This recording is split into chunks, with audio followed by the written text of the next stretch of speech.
queremos esta mañana compartir un mensaje, una enseñanza que usted lo tiene ahí en la pantalla, las 7 palabras de Cristo, mirando el corazón de Cristo, porque creemos que estas 7 palabras nos muestran qué era lo que había en el corazón del Señor en esos momentos tan cruciales, tan difíciles, y nos va a mostrar lo que realmente Él estaba sintiendo, pensando en esos momentos. Lógicamente, Él estaba lleno todo de amor, ¿verdad? Porque Él lo hizo todo por amor, por nosotros. Eso fue lo que Él lo llevó a la cruz del Calvario, el amor. Él murió por amor a nosotros y justamente, como dice Juan 3:16, de tal manera amó Dios al mundo que ha dado a su Hijo unigénito para que todo aquel que cree en Él no se pierda, mas tenga vida eterna, ¿verdad? Y Dios ha demostrado su gran amor por nosotros en el Calvario. Vamos a estar pasando algunas vistas durante la prédica y desde ya le pido disculpas porque estas vistas fueron diseñadas originalmente para un aula mucho más pequeña, claro, este es un auditorio mucho más grande, para un grupo reducido, ¿no? De 10, 20 estudiantes nada más, así que las letras que van a salir son un poco pequeñas, disculpen, he tratado de agrandarlas en algunos casos, pero no se puede, pero eso es lo que vamos a estar compartiendo. Y esta es parte de un curso que yo dicto cada cierto tiempo, como ustedes van a estar viendo, por ejemplo, en la parte de arriba va a estar saliendo que dice lección número tal. Sí, gracias. Ahí están, miren ustedes, las letras un poco chicas, pero luego van a ser un poco más grandes, espero. Arriba dice 192. Lo que pasa es que este es un curso que tiene más de 200 lecciones. Creo que tiene 206, 209 lecciones. Y hemos agarrado una parte, nada más 2 lecciones que queremos presentarles esta mañana en la enseñanza. Bueno, lo que estamos viendo aquí, queridos hermanos, es un resumen de que el Señor Jesucristo estuvo en el Calvario crucificado a las 9 de la mañana. La Biblia así nos dice que Él fue clavado a la hora tercera del día, es las 9 de la mañana, y Él estuvo crucificado durante 6 horas, desde las 9 de la mañana hasta las 6 de la tarde. Y este tiempo de estas 6 horas se dividen básicamente en 2 partes, porque al mediodía la Biblia dice que hubo tinieblas sobre toda la tierra y toda la faz de la tierra estuvo cubierta de oscuridad durante 3 horas de la tarde hasta que el Señor muere en la cruz. Pero como digo, Él estuvo 6 horas clavado en la cruz sufriendo por nosotros, tal como la Biblia dice. Y bueno, y si ustedes pueden leerlo, como digo, está un poco más pequeño, dice, sin duda alguna, dice lo que está ahí con rosado, dice, sin duda alguna, estas fueron las 6 horas más importantes de toda la historia humana. Y así fue, ¿verdad? Estas fueron las 6 horas más importantes porque se llevó a cabo una gran obra a nuestro favor, que es la obra de la redención. Por eso son las horas más importantes de todo el género humano, todo lo que ocurrió. Y al comienzo de esa mañana, a la hora 9, el Señor fue crucificado, tal como dice la palabra, y otra vez no funciona este aparato, hermano, están malogrando mi sermón ustedes, no sé qué sucede con esto. Él fue crucificado el día viernes temprano, tal como el Evangelio nos está enseñando, y bueno, y eso es lo que vamos a estar viendo ahora, y tal como también la palabra del Señor dice, lo colocaron entre 2 ladrones. Bueno, como le decía, cuando el Señor fue crucificado, lo hicieron entre 2 ladrones, tal como está ahí en la presentación, y según la profecía del libro de Isaías, capítulo número 53, la palabra del Señor dice que Él sería crucificado entre pecadores.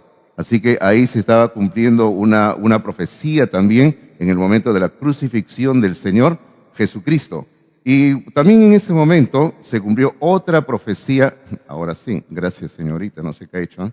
En ese momento también se cumplió otra profecía de que le traspasarían las manos y los pies, tal como está ahí 2 citas por lo menos, la del libro de Salmos capítulo 22, versículo número 16, y en el libro de Zacarías capítulo 12, versículo número 10. La palabra del Señor dice que los clavos al Señor le atravesaron las manos y los pies, y así fue, ¿verdad? Bueno, siempre hay una discusión que dice que no fue en las manos y todo, pero realmente yo cuando leo en la Biblia dice manos, y yo por manos entiendo manos, bueno, no entiendo que fue por acá, sino en las manos, como se entiende usualmente. y la Biblia dice que el Señor cuando regrese a esta tierra, eso es lo que se entiende del versículo de Zacarías, capítulo 12, versículo número 10, Él va a regresar con las marcas en sus manos y en sus pies, tal como la profecía dice. Ahora, cuando el Señor fue crucificado en esa mañana, Poncio Pilato lo que hizo en ese momento, bueno, algo bueno que hizo Poncio Pilato, ¿no? Dentro de todo lo que estaba haciendo ese hombre ahí, porque este hombre usted sabe que fue manejado por los sacerdotes que estaban ahí presentes, pero algo bueno que hizo fue de que él hizo escribir un letrero que lo colocaron en la cabecera de la cruz. Y este letrero fue colocado en 3 idiomas, tal como dice la palabra del Señor. Dice que fue colocado en el idioma hebreo, en el latín y en el griego. Y lo que él colocó ahí fue, este es Jesús Nazareno, Rey de los judíos. Ese es como lo que todos nosotros estamos acostumbrados a ver una cruz y en la parte de arriba todos hemos visto 4 letras, ¿verdad? Usted ha visto que dice INRI y siempre preguntan, ¿qué cosa es INRI? INRI es son 4 letras de 4 palabras en el latín, donde dice Jesús Nazarenos, Rey Judíos. Entonces, por eso son 4 letras. Básicamente está diciendo lo mismo que tenemos acá. Este es Jesús Nazareno, Rey de los judíos. Eso es lo que está diciendo ahí. Así que como digo, siquiera algo bueno hizo Pilato colocando este letrero. Pero cuando el Señor estaba ahí crucificado, también los soldados echaron suertes sobre su túnica que estaba sin costura. De esta manera se cumplió también otra profecía del Antiguo Testamento, donde dice que repartirían entre sí sus vestidos echando suertes. Y bueno, y el Salmo capítulo 22, versículo 18 lo dice esto.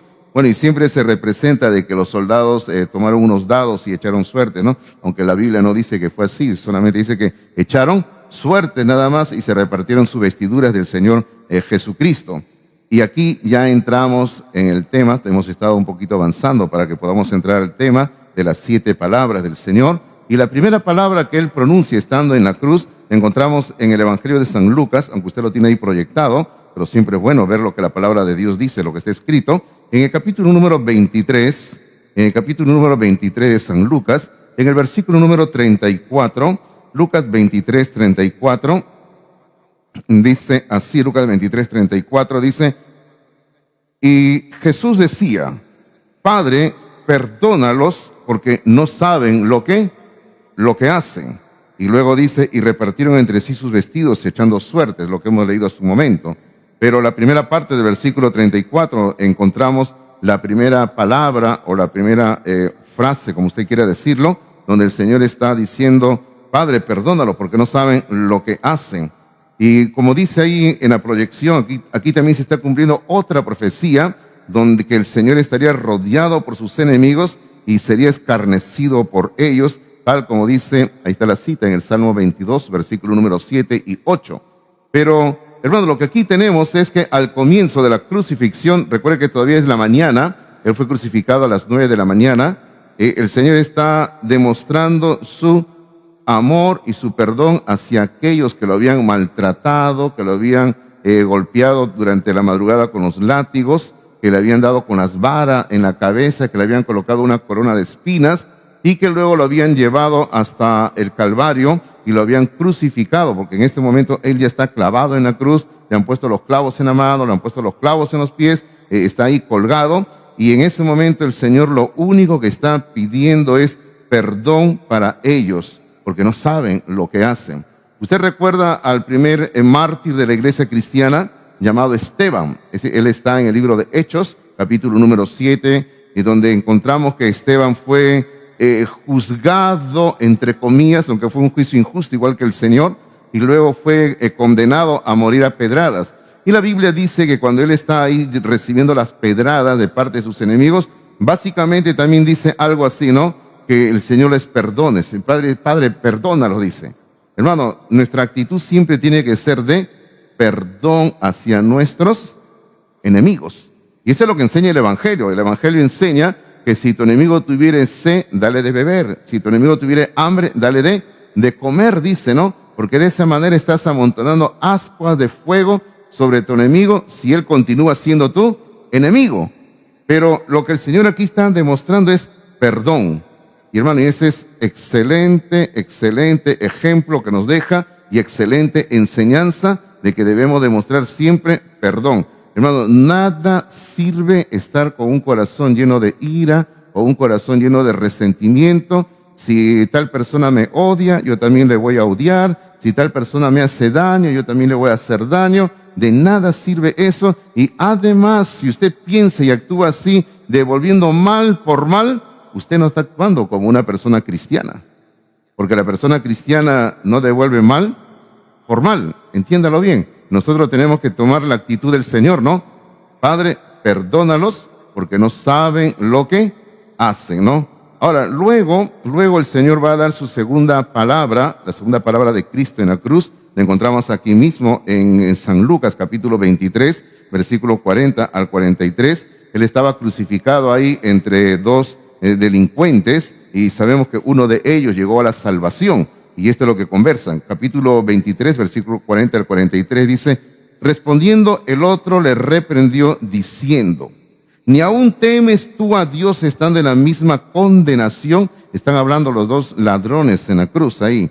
Nosotros a la verdad justamente padecemos porque recibimos lo que merecieron nuestros hechos, mas en referencia a Jesús, ningún mal hizo. Y dijo a Jesús, acuérdate de mí cuando vengas en tu reino.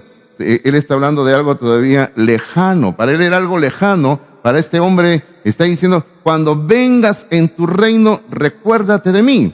Pero el Señor le hace la promesa en el versículo 43, le dice, entonces Jesús le dijo, de cierto te digo que hoy estarás conmigo en el paraíso. Y observe usted que en el versículo 42, este hombre, el ladrón, habló del reino, y en el versículo 43 el Señor habló del paraíso, que es básicamente lo mismo. El reino de los cielos, el paraíso es lo mismo. Y este ladrón, y que muchas veces nosotros catalogamos como el ladrón bueno, ¿verdad? Si le llamamos nosotros le llamamos el ladrón bueno, pero no era un ladrón bueno, hermanos, era un ladrón sencillamente. Usted sabe que no existe ladrón bueno ni ladrón malo, ¿verdad? Todo ladrón es un ladrón. O cuando alguien se le acerca a asaltarle, usted le pregunta, ¿usted es un ladrón bueno o un ladrón malo? Y el delincuente, ¿qué le va a decir? ¿A ti qué te importa, no? Igual dame el celular, te va a decir. Porque no existe ladrón bueno ni ladrón malo. Podríamos hablar de un ladrón que ahí en la cruz está llegando a la salvación, un ladrón que se arrepiente y el otro que no se arrepiente, ¿no? Pero aquí este ladrón que se está arrepintiendo está reconociendo su pecado, porque está diciendo, nosotros estamos recibiendo lo que merecieron nuestros hechos, lo que hemos hecho, la forma en que hemos vivido, estamos recibiendo justamente.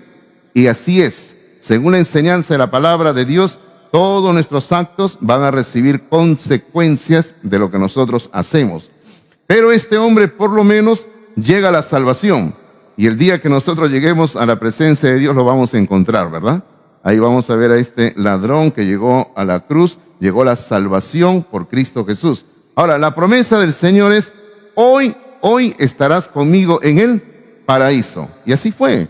El Señor Jesucristo muere, su espíritu va a la presencia de Dios, al cielo, lo que nosotros llamamos. El ladrón también muere después, porque recuerden ustedes que la Biblia dice que los ladrones no habían muerto cuando llegaron los soldados a verificar, y lo que hicieron los soldados, según la costumbre romana, fue tomar unos mazos, era la costumbre, y romperle las piernas para que con ese dolor puedan de una vez ya morir estos hombres. Y así pasó. Pero a Jesús no le llegaron a romper ningún hueso, tal como está en la profecía, porque Jesús ya había muerto previamente. Pero aquí tenemos este hombre que está llegando a la salvación y la promesa de hoy estarás conmigo en el paraíso. Ahora, siempre preguntan, pastor, ¿qué sucede cuando un cristiano muere, cuando una cristiana muere? Según la enseñanza de la palabra de Dios, cuando nosotros morimos en esta tierra, automáticamente, instantáneamente, estamos en la presencia del Señor. Así ocurre. Así que el día que usted cierre sus ojos, porque a todos nos tiene que llegar en algún momento la muerte, queridos hermanos y hermanas, en ese momento estamos en la presencia del Señor. Pero también va a ocurrir a la inversa. ¿Qué le ocurre a una persona que muere sin Cristo, sin Dios? Así como el creyente automáticamente va a la presencia de Dios, instantáneamente esa persona comienza a sufrir la condenación del infierno, del lago de fuego. Así que es triste, ¿verdad? Así que si usted no tiene a Cristo en su corazón, ahora en esta vida tiene usted que arrepentirse, porque una vez que una persona muere, ya no hay oportunidad de salvación. Ahora, por decirlo así, usted tiene que comprar el boleto de entrada al cielo. Y ese boleto ya fue pagado, ¿no? Con la sangre de Cristo. Qué hermoso, ¿verdad? Ahora, la tercera palabra que el Señor va a mencionar ahí en la cruz es la tercera palabra que encontramos en Juan capítulo 19. Es una expresión, una palabra muy tierna que tiene que ver con algo íntimo de la familia y es un ejemplo para todos los que somos hijos y aún tenemos mamá, papá.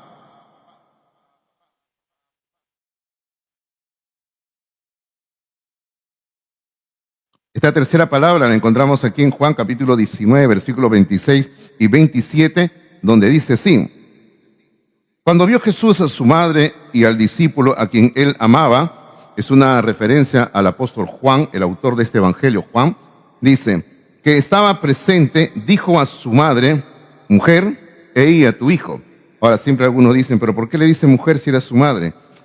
Mujer, hermanos, en esos tiempos era una forma muy educada de tratar a una dama, era como decirle señora, o sea, era un respeto, no es una forma de menosprecio. Él está diciendo señora, le está tratando de la manera más digna que se trataba a una dama en aquel entonces.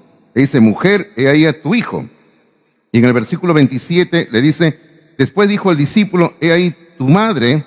Y observe lo que el evangelio dice luego en el versículo 27, dice, y desde aquella hora el discípulo la recibió en su casa. Ahora, aquí vemos la preocupación de Jesús por su madre. Ahora, el evangelio no dice nada, pero nosotros que pensamos, nosotros creemos de que en algún momento dado en la vida de Jesús, José, el esposo de María, había muerto, porque nunca más se le vuelve a mencionar a José en los evangelios, solamente se habla de María. Así que Jesús, como hijo mayor, había tomado la conducción del hogar, el sostenimiento de la familia, porque esa era la costumbre que existía en ese entonces y también tiene que ser la costumbre hoy en día, ¿no? Que cuando algo así ocurre, los hijos tienen que ver por el hogar también. Entonces, Jesús ahora está por morir y su madre se va a quedar sola, desamparada, viuda. Ahora, en aquel contexto de aquella época, una mujer sola, viuda, era algo muy triste. Entonces, Jesús lo que está haciendo acá es demostrando su amor hacia su madre y preocupándose por ella, encargándola a su discípulo Juan.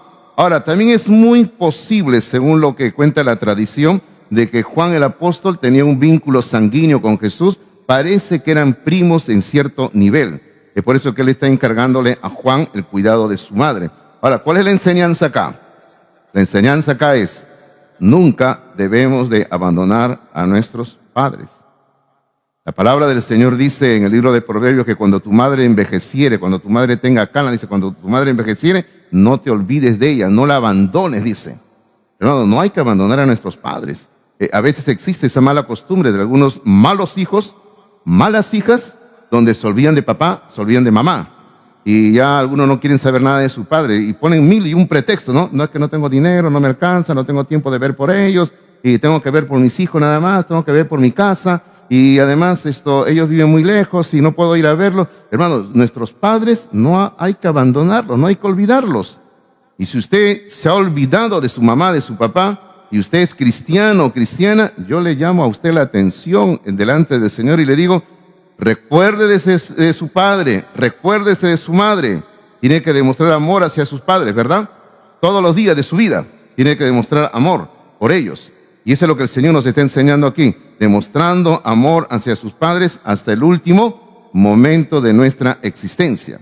Ahora, hasta aquí, hasta este punto, el Señor ha llegado más o menos el mediodía, ha pasado ya las 3 primeras horas del día, y lo que va a venir a continuación es la última parte de la crucifixión, que serían, como dice ahí en la parte superior, dice, las últimas 3 horas en la cruz. Porque la palabra del Señor dice en Mateo 27:45, y ahí lo tenemos en la proyección el versículo, dice, y desde la hora sexta, ahora entiéndase la hora sexta, ellos tenían otra forma de contar las horas. Ellos contaban de 6 de la mañana a 6 de la tarde. O sea, son 12 horas de 6 de la mañana a 6 de la tarde. Y si usted le saca la cuenta, la hora sexta es el mediodía. Entonces, aquí está hablando del mediodía y dice, desde la hora sexta hubo tinieblas sobre toda la tierra hasta la hora novena. Ahora, ¿cuál era la hora novena? Si la hora sexta es mediodía, ¿cuál era la hora novena? Las 3 de la tarde. O sea, durante 3 horas, la tierra estuvo llena de tinieblas.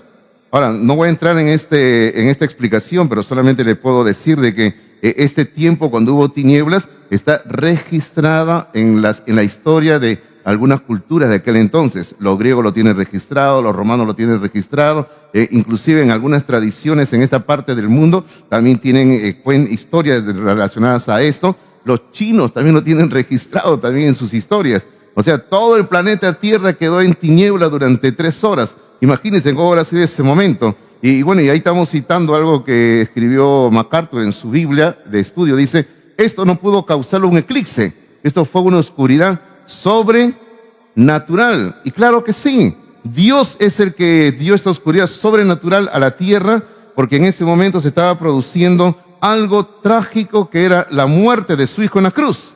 Así que una forma de demostrar posiblemente el dolor que también había en el cielo por todo lo que estaba pasando fue que toda la tierra estuvo llena de oscuridad durante 3 horas. Bueno, y luego ahora, pasado el mediodía, viene la cuarta palabra del Señor de Jesucristo en la cruz, donde en Mateo 26:46, en Mateo 26:46, en Mateo 26:46 dice así, dice, y observe lo que dice el versículo 46, dice, cerca de la hora novena, o sea, cerca de las 3 de la tarde ya, o sea, ya acercándose a las 3 de la tarde, las 2 y tanto de la tarde sería, dice, Jesús clamó a gran voz. O sea, esto clamó a gran voz quiere decir que él gritó. O sea, Jesús alzó la voz, dice, alzó la voz, gritó diciendo, Elí, Elí, lama sabactani. Y luego, esto es, o sea, aquí viene la traducción, dice, Dios mío, ¿por qué me has desamparado? Hermano, lo que el Señor está aquí gritando era en el idioma arameo. Él estaba diciendo, Elí, Elí, Elí quiere decir Dios, Dios mío, lama sabactani, ¿por qué me has desamparado?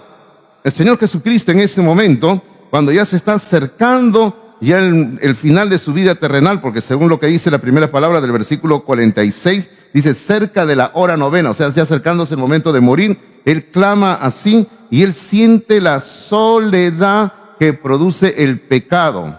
Porque cuando hay pecado en la vida de un ser humano, también hay una soledad de Dios. Y eso es lo que el Señor está experimentando en ese momento. Había sido rechazado por los seres humanos, sus discípulos le habían dado las espaldas, ahora él está clavado en una cruz, vamos a decir, entre el cielo y la tierra él está, y el Padre en ese momento manda tinieblas sobre la faz de la tierra, porque la palabra del Señor dice en otro lugar de que Dios no puede mirar el pecado, Él no puede habitar con el pecado. Y Él siente la soledad y por eso que Él dice, no, Dios mío, ¿por qué me has desamparado? Ahora, esto puede responder a alguna interrogante que tengamos en nuestras vidas. ¿Por qué a veces el creyente se siente vacío? ¿Por qué si no siente la presencia de Dios? ¿Y por qué no la siente? Porque uno está viviendo con el pecado en su vida. Y el Señor en ese momento estaba pasando algo así, sintiendo el pecado. Hermanos, en este momento Él está llevando todo el pecado de la humanidad. Todo el pecado pasado desde la época de Adán hasta el pecado futuro, todo el pecado de la humanidad el Señor está llevando sobre sus hombros, por decirlo así, y Él está volviéndose en ese momento pecado, como dice la palabra del Señor. Es por eso que Él clama de esta manera. Luego, acercándose ya a la hora novena, Él va a emitir la quinta palabra de Cristo en la cruz, cuando en Juan capítulo número 19, volviendo otra vez a Juan, en Juan capítulo 19, Él va a decir así, Juan capítulo 19, versículo número 28, dice así, después de esto, sabiendo Jesús que ya todo estaba consumado, ojo, mire lo que dice, Él sabiendo que ya todo estaba consumado, o sea que ya todo se acercaba al final, dijo, para que la escritura se cumpliese, tengo sed. Bueno, de esa manera se está cumpliendo la escritura, como está ahí la cita, ¿verdad? Del Salmo capítulo 22, versículo 15. Y luego en el versículo 30 dice más abajo, Jesús toma el vinagre y da el grito de victoria. El grito de victoria lo vamos a ver en la siguiente palabra. Pero ahora él dice, tengo sed. A veces yo me he puesto a pensar, el Señor tendría sed, ¿por qué razón? Bueno, puede ser por varias razones. Había un calor excesivo en esa región del mundo, mucho calor, aunque había tiniebla, pero igual se siente calor. Ese es uno. Luego otra razón, que él ya durante varias horas estaba perdiendo sangre de su cuerpo y su cuerpo pedía líquido, ¿verdad? Pero había otra razón fundamental también, hermanos. Él estaba llevando el pecado de toda la humanidad y eso fue un esfuerzo físico tremendo. Ahora, nosotros creemos que la muerte de Jesús se produjo en cierto momento porque su corazón ya no pudo soportar más y su corazón literalmente reventó.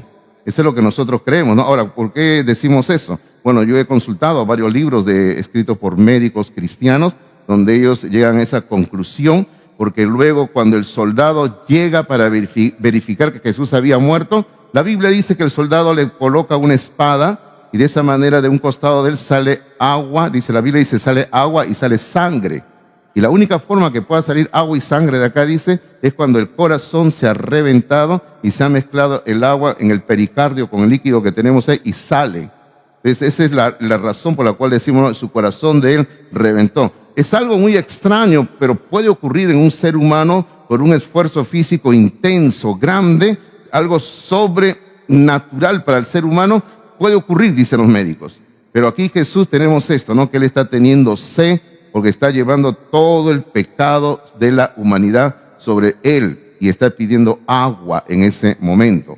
Luego tenemos la sexta palabra de Cristo, es así, que cuando él ya, y este es el grito de victoria que mencionamos en la proyección anterior, cuando en Juan 19:30 dice, cuando Jesús hubo tomado el vinagre, dijo, consumado es, dice, consumado es. Y bueno, y luego acá se salta la última palabra, dice, y habiendo inclinado la cabeza, entregó el espíritu. Pero la Biblia dice, consumado es, dice. Hermanos míos, aquí el Señor está hablando en el idioma griego, porque eso es lo que aparece en las Escrituras, y ahí ponemos, ¿no? La palabra griega es tetelestai, que significa está completamente acabado y para siempre. Es equivalente en nuestro idioma a la palabra cancelado. Bueno, porque a todos nos gusta cuando nos dan una boleta o algo que dice ya está cancelado, ¿sí o no? Imagínense que usted va a una buena pollería, un buen restaurante y le entregan que dice cancelado. ¿Quién no va a querer comer así, verdad? Y el Señor hizo lo mismo. El Señor muere en la cruz y Él está diciendo una palabra que demostraba que ya todo está terminado, ya todo está cancelado. ¿A qué se refiere? La obra de la salvación, la obra de la redención está completa. Nada tenemos que hacer nosotros para ganar la salvación. Él ya pagó la salvación que nosotros necesitamos. Como dice Pablo en el libro de Colosenses capítulo 2, dice, el acta de los decretos que había contra nosotros fue clavada en la cruz. O sea, se terminó. Ya no hay nada en contra de nosotros. Hermano, la cuenta que podíamos tener con Dios ha sido cancelada. Hermano, esta cuenta fue pagada a Dios, no a Satanás por si acaso, fue pagada a Dios. Dios era el que exigía esto y el Señor muriendo en la cruz, claramente Él está cancelando, hermano, cualquier deuda que tengamos. Y ahora todo hombre, toda mujer, todo niño que viene a Cristo puede ser salvo por gracia en Cristo Jesús. Todo está cancelado, ¿verdad? Es por eso que siempre decimos que la salvación es un don. ¿Y qué quiere decir la palabra don? Regalo. Es un regalo que Dios está ofreciendo, la salvación a todo ser humano. Él dijo cancelado es. Y la última palabra que vemos en la cruz ahí es cuando el Señor en Lucas 23:46, y ya antes de entregar el Espíritu, ya no, Él va a mencionar esta palabra también llena de mucho significado para nosotros. Lucas capítulo 23, versículo número 46, Lucas 23:46, dice así la palabra del Señor. Lucas 23:46 dice así. Entonces Jesús, clamando a gran voz, dijo, Padre, en tus manos encomiendo mi espíritu. y habiendo dicho esto, expiró. O sea, su espíritu salió. La palabra expirar quiere decir eso, salió. Pero el Señor ya sabía que su vida terrenal se acababa en ese momento. Y lo que Él está diciendo, una gran verdad: en tus manos encomiendo mi espíritu. Lo que decíamos hace un rato, cuando el creyente muere, va a la presencia de Dios. Es por eso que el Señor con esa certeza dice: Padre, en tus manos encomiendo mi espíritu. Hermano, no existe eso de que el creyente muere y su espíritu se queda por ahí andando, vagando, asustando a las personas, haciendo bulla. Escuché los pasos del pastor que están andando por aquí, que el pastor está molestando. Hermanos, eso no existe, por si acaso. Si usted tiene esas ideas, quíteselas de la cabeza, porque no es algo que la Biblia enseñe. Cuando el creyente muere, va a la presencia de Dios. Y a la inversa ocurre: cuando una persona que no es cristiana muere, va a la condenación eterna. Y no hay que el espíritu de la persona, del tío, de la tía, del abuelo, de la abuela nos está acompañando y está asustándonos en la casa, que ese ruido que escucho es del muertito tal. Eso no existe, queridos hermanos. Hermanos míos, esas son ideas que nosotros nos formamos y totalmente equivocadas. Cuando uno muere, va a la presencia de Dios. El creyente que muere va a la presencia del Señor. Y aquí tenemos la enseñanza, ¿no? Cuando Cristo dice: Padre, en tus manos encomiendo mi espíritu. Y qué certeza, ¿verdad? Qué gran enseñanza para nosotros. Yo quiero terminar esta mañana, y eso ya no está en la proyección, con un versículo que para mí es muy revelador en San Juan capítulo número 13. En San Juan capítulo número 13. Ya podemos salir de la proyección, hermano. Pueden poner el logo de palmas. En San Juan capítulo número 13 dice así la palabra del Señor. Juan capítulo 13 dice así, versículo número 1. Cuando va a empezar la noche del jueves, esta es la noche del jueves, antes de la crucifixión, cuando se va a producir ya lo que nosotros llamamos la última cena, la cena del Señor. Pero yo quiero que usted vea una expresión que hay aquí en el capítulo 13, versículo número 1 de San Juan. Dice así: antes de la fiesta de la Pascua, sabiendo Jesús, fíjese, sabiendo Jesús, él ya sabía lo que iba a ocurrir, porque es Dios, que su hora había llegado para que pasase de este mundo al Padre. Y aquí viene lo que yo quiero ir. Observe lo que dice la última parte del versículo 1 que estamos leyendo. Dice: como había amado a los suyos que estaban en el mundo, los amó hasta el fin. Eso yo quiero resaltar. Donde dice, ¿no? Como había amado a los suyos que estaban en el mundo, los amó hasta el fin. Hermano, eso es lo que hemos visto en esta mañana, en este rápido estudio que hemos hecho de las 7 palabras de Cristo, como decía al comienzo, ¿no? Mirando el corazón de Cristo. En el corazón de Cristo lo único que hubo fue amor. Y hay amor ahora. Él ama a todo ser humano y Él quiere que todo ser humano venga a Él en arrepentimiento y pueda encontrar vida eterna. Ahora, lo que el Señor hizo en la cruz, como dice aquí, como si los había amado, los amó hasta el fin.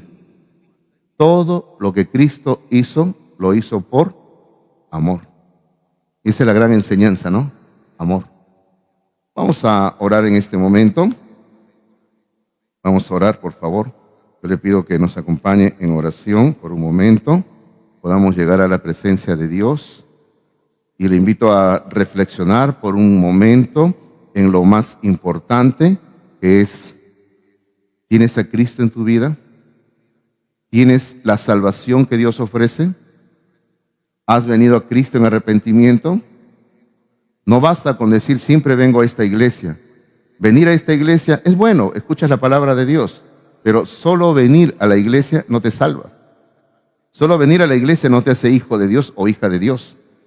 Tienes que venir a Cristo en arrepentimiento, recibirle a Él como Salvador, pedirle perdón.